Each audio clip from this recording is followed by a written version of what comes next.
TFA fam, welcome back in. Today we're going to be discussing our top 10 fantasy draft tips for the 2023 season. Whether you're new to the fantasy football scene or even playing for a few years, if you're looking to level up your experience, I think there's some stuff in here for everybody. All right, so let's just go ahead and start this thing off. Number one on the list for us today is going to be avoid the trendy draft strategies. And what I mean by that is this year, it really when you start looking at ADP, it is obvious that ZORB is all the rage this year. We are seeing an abnormally large amount of non-running backs going off in the first round right now. Only 3 running backs in fantasy football ADP right now going inside the top 12, which is absolutely wild to me in PPR formats. And I think people are overcorrecting from what happened last year, and it's going to be a mistake. We're going to end up having some landmines here in this first round, and there's going to be some incredible value at running back this year. And we'll see if it kind of shakes out a little bit. But right now, that's not really looking like the case. So kind of avoid that. If you're noticing people in your league that are really talking about it, and one really good thing you can do, especially if it's like a home league or something like that, is try to start talking to people and see what people's feelings are just about the position overall. Don't try to go in there and try to get who you drafted in the first round, but kind of what people's gauges are to be able to understand what you should do. But don't go into this with some sort of set mindset of this is the draft strategy for me and this is what I'm going to use, because you should just be fluid, because once you get your draft position, kind of let the draft unfold and kind of go from there. Because you should never go into any draft thinking this is the draft strategy. A couple of things to piggyback off of from what you're saying with that. So you have to be flexible, right? Like, let's say that, you're like, all right, I'm going to, in the first 3 rounds, I want to get 2 running backs. I want to do this, that, and the other. What if you end up with, like, let's say like the 9th draft slot, and there are 5 people ahead of you who have the same strategy as you? Like, you're going to end up reaching on guys you don't want to take because you were like, well, I wanted to get this many of this position, I want to do this and that. So you really need to be flexible and kind of watch and see how the draft is unfolding around you. And with the trendy draft strategy thing that you're mentioning, I do think that with what we're seeing this year changes slightly by the time that we get to August. But what I will say is I went through and looked at, because I didn't know this off the top of my head. I went through and looked at the top 20 PPR scores and the top 50. If you take quarterback out, 11 of the top 20 half PPR scores were running backs. 24 of the top 50 were running backs. You're much more likely to get a running back later on in the draft who ends up being a top performer at the position, right? Guys like last year, we were talking about Ramondre Stevenson, Tony Pollard, Jamal Williams. All those guys were drafted late. So you're able to find guys at running back later in drafts to end up as top scorers. But like, running backs did fine last year. There were just a bunch of guys who were being drafted like in the first round who ended up kind of costing you down the stretch. So don't buy into the hype. Just, you have to be fluid. Don't go into it with that, like you, Kev, like you said, that mindset of like, this is what I'm going to do. This is what all the podcasts are saying to do. If everyone is saying to do it, it's probably a good idea to do the opposite. All right, so let's move ahead and let's move on to number 2, and that is the know your league scoring settings when you enter a new league, right? Far too often people just jump in and they draft. Like, you need to know everything. Is it a PPR? Is it half point PPR? Is it standard? Because those things are definitely going to matter. Understand how many roster positions you're going to have, how many bench spots that you're going to have when you're heading into this league, because all of these things matter. Whenever you get to draft day, to be able to effectively draft and know exactly what you're doing. Is it a super flex league? Is it a 1 quarterback league? Like, all of these things should be taken into consideration, and you should definitely know these things, heading into it, to be able to better, understand how you're going to set up your team. Because I'm a big proponent, like, if you have time to be able to do it, to be able to actually have your own rankings, it is the way to go, and use a tier system versus just straight rankings. Because I don't trust, like, a lot of times you look at like ESPN rankings, because you see people, you go to your draft party and stuff like that, or live draft and stuff like that, and people got their little magazine, which it's 2023, people. We should not be using a fucking magazine in 2023, because those things are like 3 months old and are already out of date by the time you're drafting. But even like the stock ESPN PPR, rankings and stuff like that, because other stuff like take into consideration like bonuses and is it a 4-point or 6-point touchdown league? Because all of these things are going to matter. in terms of how you're going to value a player over the other when it comes to some of this stuff. So definitely do that. Know your league settings. Yeah, the only other thing that I'll add to that one is you kind of mentioned it in passing, but other than like the scoring settings, is knowing how many of each you're starting, and it doesn't seem like it'd be that big of a difference, but it really should change your strategy if you're starting three wide receivers versus two, or maybe you're doing two at running back, two wide receiver, but maybe you have an extra flex spot. So really pay attention to those types of things, because that should change the way that you are drafting. Moving on to the number 3 fantasy football tip for your 2023 drafts, and that is value upside over name value in the later rounds. Basically, once you get past like the first, like let's say like 7 to 8 rounds, you really shouldn't be worried about like your safe guys. You should be looking for upside, because take someone like, let's say Adam Thielen, right? A little bit older, but you're looking at him, you're like, man, Adam Thielen has been in the league for a while, but he's been producing. He's on Carolina now. They have the new rookie quarterback, all that. He is very unlikely to win you a week. In fact, he might lose you a week at this point. He's someone who, just using him as the example, play has been declining, other pieces around him, new system, that sort of thing. You should be looking for guys who you can look at and say, like, okay, if this goes right for this player, they're going to massively pay off where I am drafting them, because it is the upside in those type of chances that you're taking later in drafts that can help offset. Let's say you take a running back and he gets injured. You took him in the second round, he gets injured. If you have someone that you can like flip for that upside, that is going to pay off massively for you in your draft. So don't get stuck on, especially like the veterans, like the old veterans who kind of like, they're starting to hit that age cliff. Their play has been decreasing over the past couple of years.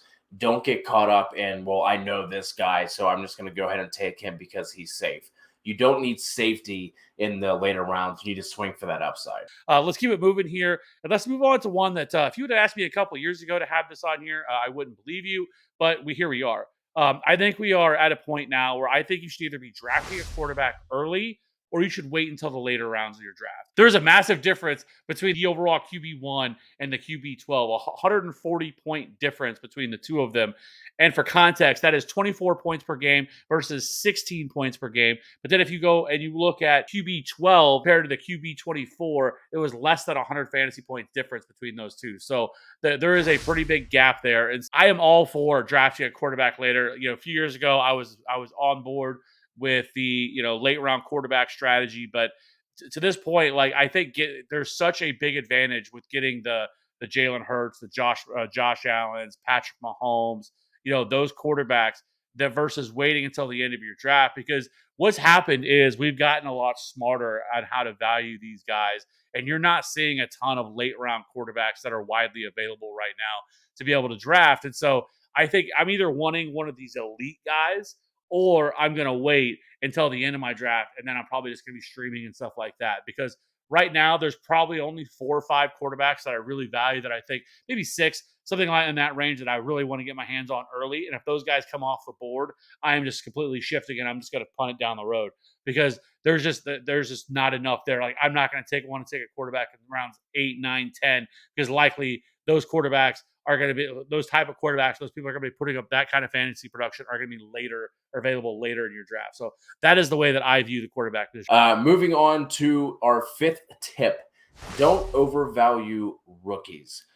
It happens a lot where you start hearing, especially early on now, like all you're hearing is the buzz about the rookies, and then like sometimes it tends to carry on through through mini camp and training camp, and then toward the beginning of the season, where now all of a sudden we're taking these guys who shouldn't be drafted as early as they are. Now, obviously this year there is an absolute exception to that, and that is Bijan Robinson, who is going to be going in the first round of fantasy drafts, and he is not going to be overvalued there. But the amount of rookies that will pay off from you taking them early end up being few and far between. There's always exceptions, your Saquon Barkleys, your Zeke Elliott's, Odell Beckham, someone you mentioned, Kevin, not drafting this year. Obviously, his rookie season, he balled out, but you really have to pay attention and tell yourself a story on how they're going to fit into their system, what else is around them, and that sort of thing. Your rookie running backs tend to be a little bit safer, especially if they have that early draft capital and there really isn't anything else around them. Wide receivers can be a little bit iffy, but they end up getting pushed up because then you're looking around like you're excited about this rookie. So you really need to either basically what I would say is like the guys that are going early, go ahead and snag them, or just wait until like the back half of your draft. Like I'm not really going to be interested in too many guys in those middle rounds for me, and kind of like in a vacuum as a general rule. Yes, I 100% agree on that. So let's just keep it moving here. Let's move on to number 6, and that's going to be don't be the first person to draft a kicker or a defense. To even more clarify that, don't draft more than one at a onesie position. But overall, especially the kicker and the defense part is what I'm going to hit on. Don't do it. Just wait. And if you're in a league with defensive kicker, first of all, I wouldn't even draft one. To be honest with you, like I think there's unless you're drafting like a couple days before the league starts, that okay, go ahead. But if you're drafting like the week prior and stuff like that, don't even draft a defense. Don't even draft a kicker.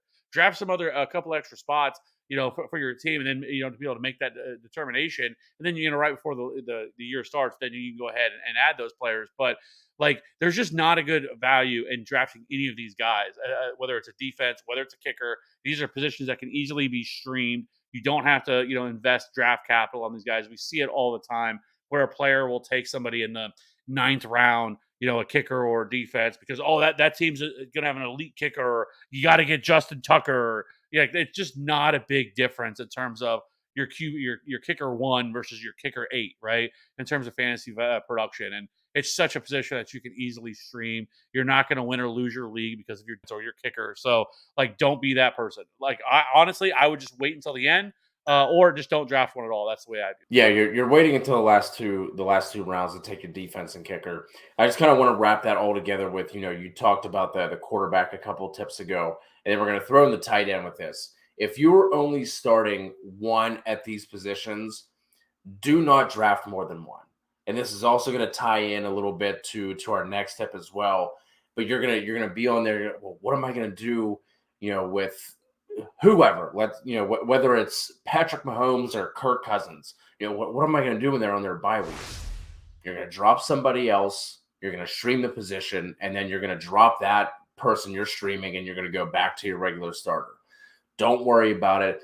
The extra shots that you're taking at running back and wide receiver are so much more valuable to your team than, especially like, let's say that I don't know I can't remember what the bye weeks are this year, but let's say, Jalen Hurts has a week 11 bye and you're not starting anybody over Jalen Hurts the entire year. You're just not doing it. So you're going to end up burning that roster spot until week 11. Use that player once and then end up dropping him. So just don't burn the extra roster space. Take extra shots on running back and wide receiver because that is going to be so much more valuable to your team. So rolling into that, our next tip is going to be don't worry about the bye weeks. I will never forget my first fantasy draft. Like, I didn't really know what was going on. A couple of my buddies had done a league before. I had that sheet where you're looking, one of my buddies made a little template of like the name, the position, and then the last column was the bye week. I will never forget my buddy Ronnie, shout out Ron, being like, hey man, like, just make sure you're not taking a bunch of people who have the same bye week because then, they're not going to have, your team's going to be hurting because they're all going to be missing that time. Don't worry about it. I will say that I will use that as a tiebreaker. Kev, you were talking about grouping players into tiers earlier. If I have two players in the same tier and one of them has a bye week, say week 8, and then I have a bunch of guys who already have a week 7 bye, I'll use it as a tiebreaker. But I'm never going to take a lesser player because of the bye weeks. Worst case scenario is like you have a week, 1 week in your season where it's kind of just like, okay, whatever, that's the 1 week I have to worry about. And then I don't have to worry about it the rest of the year. Next up, we have use ADP as a guide, not a Bible. So a lot of people will strictly follow ADP when they're drafting, and that's what they're looking at. Don't do it. Even rankings. Rankings are the same way, right? Uh, and like I think you can use him as a guide to kind of okay, this guy's kind of going in this range, whatever. But especially once you get later in the draft, like once you get like past like rounds 8 or 9, I don't give a shit. So if you have a guy that's projected going in the 15th round and you want to take him in the 10th round because you think somebody's going to take him, do it. Go get your guys. Like we're not worried. You should not be worried about whatsoever what ADP is now. In the first round, we should be taking a guy that's going in the 8th round. Like there's obviously some limitations here. Be realistic. But at the end of the day, you got to take your guys, the guys that you want to take. It's your fantasy team, right? And there's people that worry too much about certain things, and certain aspects about a player, like, oh, he's injury prone, so I'm not going to take this guy. And so you might see a guy fall down the draft, like, should be right there to pick him up. But overall, like we can't just be so worried about whether the rankings are or what their ADP is. Like again, use it kind of as a guide. It's not a Bible. It's just another tool to use in your tool belt whenever you're drafting. Yeah, I think the key thing there with ADP is average draft position. Like I think if you end up drafting your team based off of that, you're going to end up with an average team. Do some mock drafts, jump into an underdog draft, kind of get an idea of like where these guys are going. But at the end of the day, if there's somebody that you like, I would rather die on my own sword, right? Like if there's someone who I think is going to blow up, I'm going to reach on him. I'm going to take him. Like I'm not going to worry about like, oh well, it doesn't seem like this player is going for another 2 rounds. I'd rather just not miss out on that player. Like I said, I'd rather die on my own sword. And like it's always the worst feeling where you're like, well, I don't want to take him yet because he should be there in another round or two, and then someone ends up sniping you, taking him right before you were going to. So our next tip, number 9, is going to be value volume. And this kind of ties into the upside tip that we talked about a little bit earlier. But fantasy football, volume is king. It doesn't matter how fast the guy is. It doesn't matter, how athletic he is. If that player isn't getting the touches, the targets, the carries, none of it matters. You could hate a player. You could think that player is awful. If they're getting carries, if they're getting targets, you want that player. So that's a really easy way, like when you're looking for upside, is to kind of be able to tell yourself a story of like, okay, how does this player end up getting the volume that we need to get there? The one thing I will say going off of that is it like your boom bust wide receivers, throwing it back to somebody like a Deshaun Jackson. Like they can make or break your week. They didn't necessarily need that volume, but those are the outliers. You want to chase the volume. You want guys who are going to get the touches because that gives them more opportunity to get you fantasy points. Lastly, the most important one on here for sure, we saved the best for last, and that is to subscribe to the TFA YouTube channel to win your league because we have all kinds of stuff. We're going to be doing live streams every single week. More and more, we've kind of taken a little break with them, but we're going to start kicking those off. We got a ton of content. We will be here to help you any way we can. We plus have a Discord. We don't talk about it a lot.